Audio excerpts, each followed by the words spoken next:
Hey everyone, it's Christine Gritman here with Social. I do the show every Friday at 12 noon Eastern Time, where I bring on one of my many wonderful, smart social media friends to talk about how they've been using social media in their business or their particular area of expertise.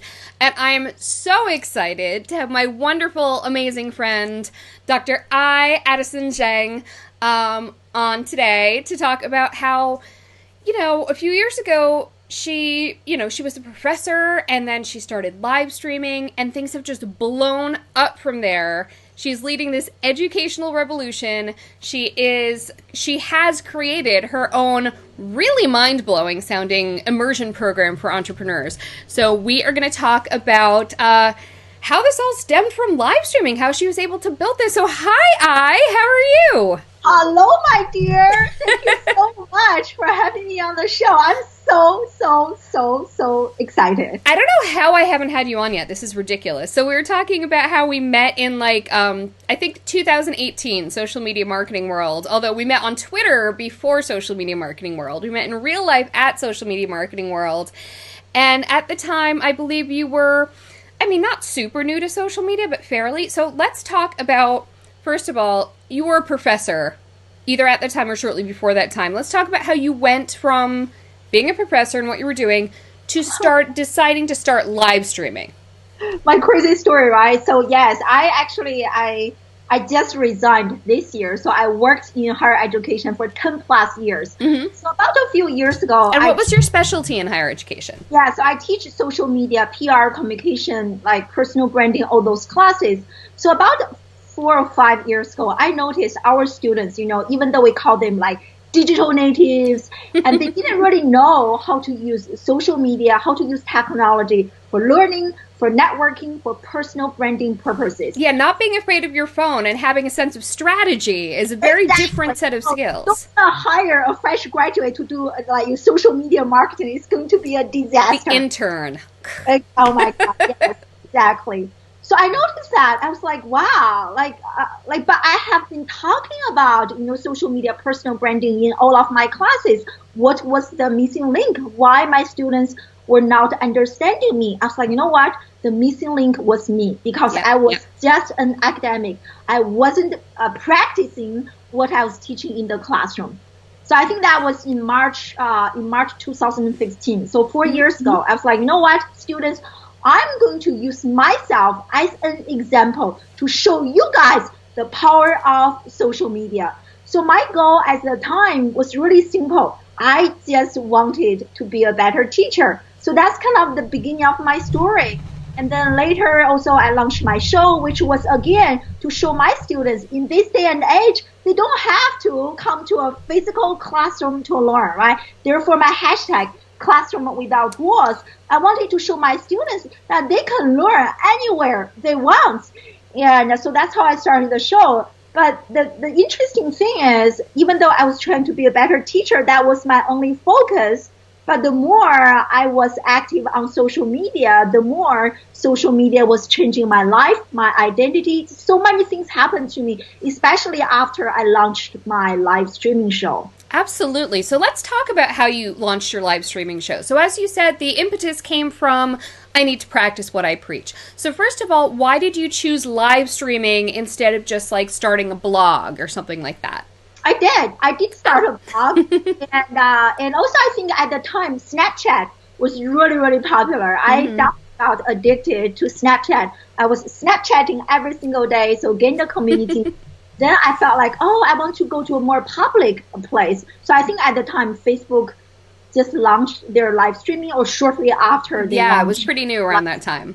Yeah, around that time. So I just embraced it. But at the time, I had no idea, every single week, my show was on different dates at a different time, sometimes Tuesday, sometimes Wednesday. I didn't have any questions. I was not prepared. We just some random person just came. We had a random conversation, but I really had no idea what I was doing. But on the other hand, because I was brave enough to take action, taking action has given me so much confidence, clarity, and momentum. And then slowly, maybe a few weeks later, I was like, wow, this is how I should do this. So I did more research and I improved slowly I improved more. And, to this day, I just launched another live streaming show. Yes, I heard about that, and we'll talk about that too.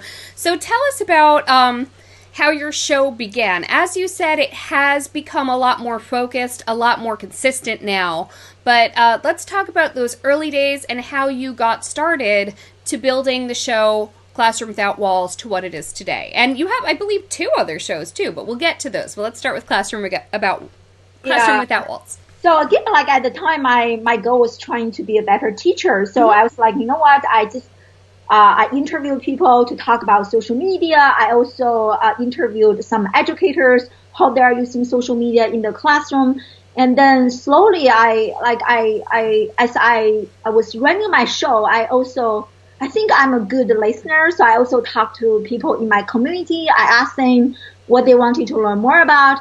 And so that has given me definitely much more a clear focus, just social media, digital marketing, and entrepreneurship. And that's like kind of what I talk about nowadays. But when I started, I didn't even have any fancy technology. And even like I think just my computer, I use Facebook to stack it up. All you need. Exactly. I remember my very first episode, I was trying to use Zoom. But I think Zoom had some problems. So I just went live natively on Facebook. And you know that when you go live natively on Facebook, so there's that little box. So for that entire episode, there was that box like covered half of my face. And my husband, my kid, everybody was running back in the background. Oh, no. Oh, it was a disaster. So I actually watched that. I was like, wow, I was so brave back then. But on the plus side, because you were an early adopter of that Facebook Live technology, everyone was just figuring it out, right? I remember back in late 2015, early 2016, it was so brand new. People were just excited that you were live. People were saying, wait, you're on video right now and you can see my comment. And you were saying, yes, Tim, I can totally see your comment. And it's like, it was mind-blowing that you even had the courage to do that. So best practices had not been laid out yet. It was a great time to get started. Now, totally, yeah. Now, as you were saying, you originally started mostly talking to educators about how they were using technology in the classroom. Your focus has shifted more. You still are education, of course, but your focus of your show and some of your programs are shifting also specifically towards the marketing and entrepreneurship space. Totally. So I want to talk to you about how that shift happened for you. Yeah, like mainly just listening to my audience. And also I noticed that I don't actually have that many educators join my show to watch my program.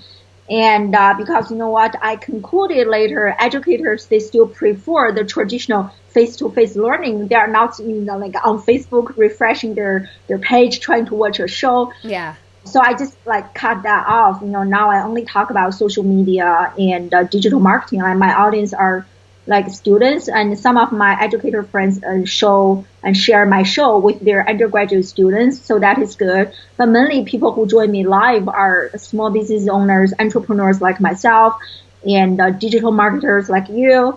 And we just love it. It is the best classroom ever. And we literally have people from all over the globe, from Africa, from the US, of course, UK, from different parts of the globe. We come here, we co-create content, we co-act, we co-create knowledge, and I just love it. In our comments right now, we have people from Kansas, the United Kingdom, and Greece, just right now in our comments. So this is a fabulous thing, and very, very illustrative of exactly what you're talking about, which is that the internet is what brings us all together. So you witnessed the audience that you were drawing, that your message was resonating with. You discovered who they were was not who you originally thought they would be, and you flexed your strategy to match what your audience needed.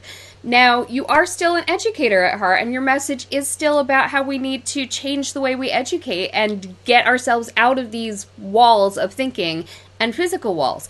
So let's talk about how you have taken that message and gotten that message out there using live streaming. Yeah, so my live streaming show, this one focuses on social media. It's really how I am reinventing traditional classroom teaching and learning. And I want to share with our students, with anyone watching us right now and or watching the replay, that we are all teachers and students at the same time. And technology, especially live streaming, allows us to collapse time and space to share something that we are really passionate about, so we can share what we know with others, at the same time learn from people like you. So I just love this. I think everyone should start a show and should leverage this platform to become an educator and to become a lifelong student at the same time. So that is my really true motivation for starting, calling this Classroom Without Walls. So this show has really helped me and builds my brand and connecting with the social media and digital marketers. And that's why I'm launching another show, which is mainly focused on education. So the question is, what is school for, which is inspired by my interview with Seth Godin. Yeah. And for that show, we are only talking about ways to discuss, debate, and disrupt education. And so last week, I had our friend Dan Willis on the show. We were talking about homeschooling. And I noticed that even for that show, many people who watch the show are really like forward-thinking parents, non-traditional professionals, people who are homeschooling their kids. They're looking for another way, just as you are. Exactly. Non-traditional professionals. And so that show, I hope that show can help me build my brand in the alternative education space and to generate more leads. I discovered live streaming is a great way to generate leads, and it is lots of work. But if you really align the content of your show with your overall business goals and objectives, your show can give you so much. Now, I want to talk about those business goals and objectives, because you didn't just want to talk to people about the theory of education shifting to a more global model. You wanted to actually create a program, a school with this. So I know that you have a program coming out now, and we will get to the details of that program in just a minute.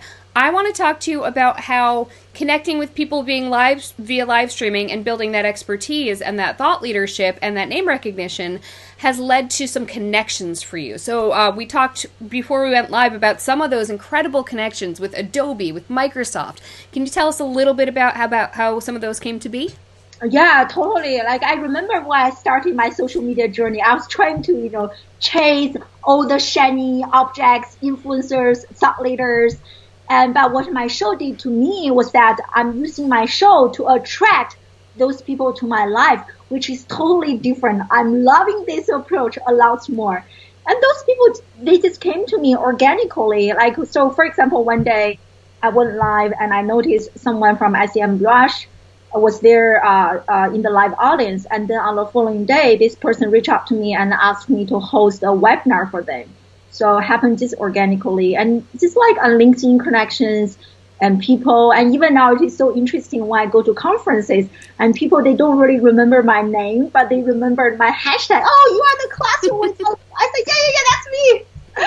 So it has been really, really interesting. I recommend people, really, I think there are different phases, when we are just starting out on this journey, and we copy others, we learn try to be others, we chase shiny objects and we all do that. I have done my own share of that. But I think after you do that for a certain period of time, you should really feel self-empowered, feel this urge to become a content creator yourself, to learn, to figure out ways to become a thought leader yourself and start building your own content and use that content to do the marketing for you, to do the branding for you, to attract meaningful connections and leads to your own business. And I think at some point you have to make that shift. You cannot always chase others, and it will not help you grow your business or brand. Absolutely. And you have created Classroom Without Walls. Let's talk about your program. You have an incredible immersion program coming up. When I saw how much stuff was part of this program, my head exploded. And at first I misunderstood. At first I thought you were packing all of these certifications and professional educations and everything into the 10-day physical immersion, but it is separate. It is related. They're both part of the same program. So break it down for us. Tell us about this Classroom Without Walls program that you have coming up. Okay, I got so excited. If you are a parent watching this right now, okay, I promise you that this program is going to change a kid, his or her life. forever. So the program has a few components. Wait, what's the age group it's aimed at? So for gap year students and undergraduate students and young professionals, so between 16, 17 to 25, 26 years old kind of thing. I want to have a mixed age model. Mm-hmm. So the program starts in November. So in November, you will have access to an online class, which is about entrepreneurship. So the class will help you to earn an Adobe certification and another certification called entrepreneurship and small business certification. And also in the month of November will give you access to LinkedIn Learning for an entire year. That is an incredible thing right there. And there will also be a component of digital mentorship. So we will have access to a private Facebook group where you can network and learn from our digital mentors. And then in December, you come to Singapore for the in-person enrichment. So we have about 8 speakers from the US, from the UK, from different countries to come to Singapore. All those are not academics. I'm trying to move away from that, but those are successful entrepreneurs. They can be teachers. You know, they can teach from their journey. Exactly. And I think speaking from personal experience is the best. I think that's why our educational model is so broken, because we're only learning from academics. Yeah. So you'll be learning from those entrepreneurs. They will be talking about social media, digital marketing, Instagram, all those things, LinkedIn. And we're also going to visit Microsoft, Adobe, HubSpot, TalkWalker, and the leading startup companies in Singapore in AI, education technology, and e-commerce. And we're also going to have some fun, you know, visiting Universal Studios and some other touristy places. And students and speakers, everyone will be staying at a super fancy resort place in Singapore. I went there myself. I'm in love with the location, so I'm really excited. Yeah. This is absolutely mind-blowing. So I want to back through some of that a little bit. So they'll be earning an Adobe certification. Now you are actually Adobe certified. You're part of a special program within Adobe, right? Yes, I'm an Adobe education leader. Yes. Mm-hmm. And my own children, you know, like my own son, my older son, he started using like Adobe Spark. Yep. I don't know how many of you know, like when he was 6. Yep. You know, I want to show our children technology. Okay, so many of our children, they use technology to play some games. Yeah. Post selfies. That's good. But lip sync on TikTok.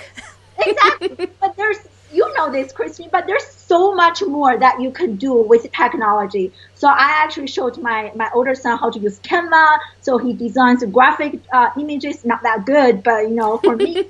And also he uses Adobe Spark to share stories, to do whatever he's interested in doing. And kids at that age are learning programming now, and it's incredible. It's just if you give them an iPad with games on it, they'll use it to play games. If you give them an iPad with, I forget what it's called. There's like, whatever. If you give them an iPad with Adobe Spark on it, they're going to learn to use Adobe Spark. Like, it's what you present to them and how you limit or don't limit their learning. Exactly. And the things, because many educators, they are not on social media themselves. Mm-hmm. So they don't really know the true power of social media, lots of digital devices. So they are not able to fully educate our own children. And many parents, they completely outsource education to a school, to a teacher. Mm-hmm. And so there are just like so many missing links to prepare our children to be future ready, you know, to have the necessary level of digital literacy to even like find jobs. Yeah.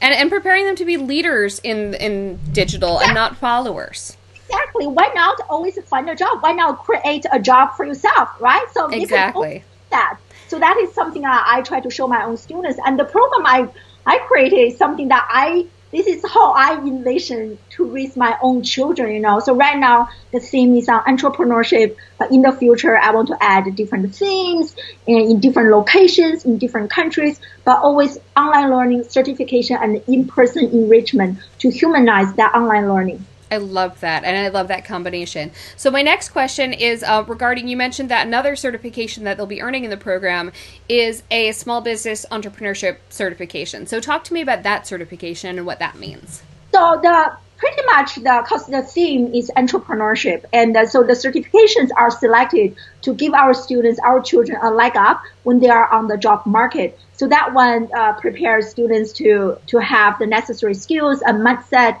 to become like entrepreneurs in the 21st century. And that's great, because instead of waiting for someone to give them an opportunity to show that they can do something, they can show that they can do something and use it to get opportunities or to create opportunities. That's great. I think like that piece of paper, a school degree, a diploma means nothing nowadays. I think students have to be able to show what they know and have some professional certifications to, to find or create jobs, not just an academic, grade. Absolutely. Now, this is an application-only program, so it's not just anyone who feels like throwing money at you can, do this. It's you want to make sure that you have a group of people who are really going to enhance the program by being in it, right? Yes, exactly, yeah. So the students will probably also do an interview with me, so I want to make sure the kid is a right fit for the program so that I don't waste your money and we don't waste each other's time. Yes. Yeah. That's huge. So this is kind of the first product of sorts that is coming out of your whole Classroom Without Walls initiative. Only 2 years to kind of like when I started my social media journey, even my live streaming show, I had no idea like what I wanted to do. But now finally all the pieces are coming together, besides doing one-on-one coaching and some online courses. But this school is my baby. I'm going to spend lots of my time and to nurture, to grow this into a household name. I love that. So what is ahead for Classroom Without Walls? I know right now you're focused on this baby, but I know you. I know that you have much bigger plans. So what else is ahead? What's happening in 2020 with Classroom Without Walls? Even just pie in the sky dreaming. So that's the one. And right now I'm also, this, besides the Singapore immersion, so next year I'm talking with some connections in India, in Hong Kong, and in Peru. So I want to organize 3 more immersions next year. Wow. And yes, so super excited. And we'll also involve practitioners and professional organizations. I'm also going to launch a course on live streaming because that's the question I got asked a lot. Yeah. Especially educators, coming from the academic background. So I want to serve them. So I'll be working on that course between organizing the immersion programs and probably also do more one-on-one consulting. So that's kind of my plan. I love that. And so a lot of this is really based on connections. The reason you're able to offer your students all of this access, not only to Adobe certification and to LinkedIn LinkedIn Learning for a year, but also even the fact that you're getting access to Microsoft and Adobe and HubSpot and all of these companies on the Singapore immersion. Let's talk about how you've been able to make these connections and get this access to these companies. How have you connected with these leaders? My friend, because social media is free. And the only thing I do is I actually make sure I show up consistently. I do good copywriting and have good stories to share and have good content. So and now I actually have a content calendar to promote my show, my program in Singapore. Mm-hmm. So I'm very strategic, very intentional in terms of what I want to talk about. And so one of the videos actually gained organically 14,000 views. Wow. 300 plus comments, 400 plus reactions, and at least 20 inbox messages asking me about my school. It is crazy. And even another video I did, I was just literally walking, it was like 10 seconds, and calling for speakers for the Singapore program. And I got like 300 plus applications to speak at this event. And it was that is like, mind-blowing. Right? This is crazy. And the funny part, this is free. Like, I'm a solopreneur. I'm not making that much money as much as I used to make when I was a full-time professor. But, so my marketing budget is very low, 0. So, but I want to make sure that my content is good. My content has been doing the marketing, the networking, the personal branding, the advertising, everything for me. So I'm very, very thankful. Without social media, and I wouldn't be able to do any of the things I'm doing now. That is incredible. So this is going to sound very elementary and kind of broad, but What do you suggest to someone who wants to who doesn't have a ton of money but does have a dream, to make sure that they're able to use social media to break down some of those doors and to make some of those connections and to connect with people who their message will actually resonate with? Yeah, I think one mistake I made on my social media journey was when I started out on this journey, I was not intentional. Mm-hmm. So my content is very random. You know, one day I was talking about food, another day I was talking about, I don't even know. Like sounds like me. But I don't know what I want. I don't have a driven goal like you do. That is the missing link. So you have to really start from the end, right? What do you want to do? In which specific field do you want to make a difference? What is your calling? What is your mission? So that part has to be really, really clear. And once you see that, and the content creation has become a lot easier. And for me, even now, when I talk about my own children or when I travel, everything I bring back to this concept of classroom without walls. So it is very clear, you know, I want to become a dominant voice in alternative education. So like if that is the goal, and you have to, you know, be very intentional with the content creation. And so now my content is really attracting the right people to me, and I'm really thankful, and shows everything's aligned. I love that. So it's about focus. It's about starting from where you want to be, what you want to accomplish. Exactly. And making sure that everything pushes towards that goal. There's no piece of content that you put out anymore that isn't nudging that ball forward in some way. Yeah, especially if you don't have a big budget to do, you know, Facebook ads or LinkedIn ads. I don't do that. So everything for me is like organic. And so just like make sure it's good and show up consistently. And even when I asked Seth Godin to be on my show, he said, yes. All you have to do is ask. Yeah, like he said, you are doing good work and you are showing up consistently. So only those two things. And so everyone can do this. There's really no secret. I love it. Well, not anyone can do it. Idiots can't do it. You have to be showing up with good work. That is key. Yeah, good work, quality work. That makes a difference. And nowadays I have people ask me all the time. They say, who is your copywriter? Who did you hire to you? I was like, that's me. So I think you have to really think about, you know, don't just say, hey, check out this piece of content. Why people need to read this or watch this? Give them a reason to watch or consume your content, right? So really think from the point of view of the audience. And, it sounds like you need to interview another Simon Sinek. Start with why. I love that. Yes. I love that. So we're definitely going to have to link to your Seth Godin interview in the comments here, because that was epic. And as you said, that was really very, very instrumental in helping kind of crystallize things, which was fantastic. So we have a very engaged comment thread, which is great, but at this moment I'd like to welcome anyone who wants to ask I any questions.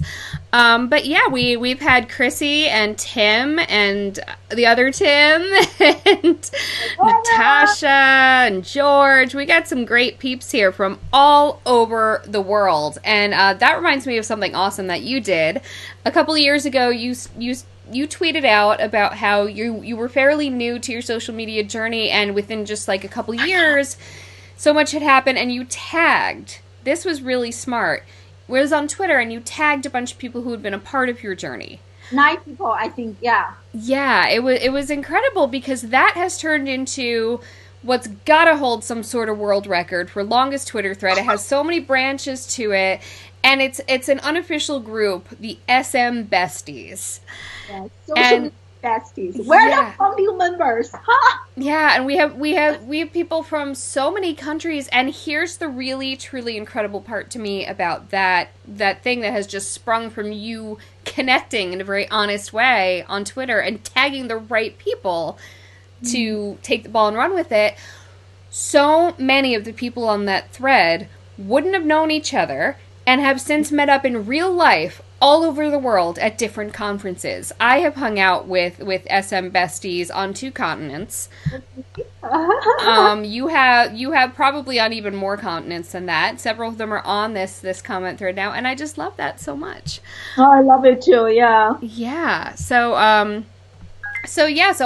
just want to thank you so much for sharing your journey. I think it's just amazing how you have brought this you've taken a passion and a thought, and by relentlessly moving that forward in an open and honest and let's all join hands and move this ball together kind of way, you've been able to turn it into an actual institution. You're not just saying you want to change education, you're changing education by educating in a new and different way. Thank you so much to me. Thank you. Literally, this immersion in Singapore was just an idea I had at the beginning of this year. I was like, I told my husband, oh, what if I did this? And so I didn't even know if I could implement this or not. But it is so nice to see all the pieces are finally, coming together. I'm literally talking to people from different continents every single day to make this happen.